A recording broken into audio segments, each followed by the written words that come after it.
Arestado ang isang driver matapos ang maaksyong hot pursuit sa General Santos City.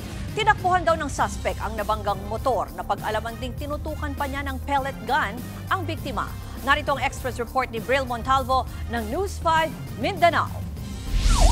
Malapelikula ang eksena sa National Highway sa General Santos City kagabi. Hinahabol ng mga pulis ang isang sasakyan. Kasama rin sa habulan ang nakamotor na kawani ng Philippine Coast Guard. Makalipas ang halos kalahating oras, na corner sa wakas ang sasakyan dahil sa mabigat na traffic. Sinubukan pang umabante ng driver kaya pinaputukan ang gulong niya. Wala na ring nagawa ang driver kundi lumabas. Saka siya hinila ng mga pulis at pinadapa sa kalsada para mapusasan.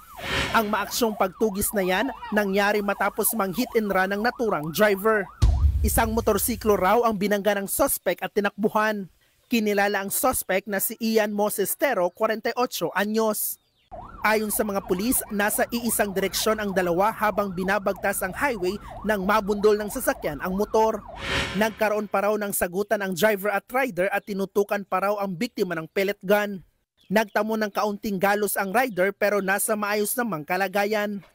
Ang nangyaring panunutok ng ang tawag nito, ng pellet gun na na-recover din sa kanya during nung na-accost siya doon sa may barangay Lagaw. Pero mayroon siyang intention to iwasan talaga o iwanan yung kanyang kabanggaan. Napag-alaman ding expired ang lisensya ng suspect.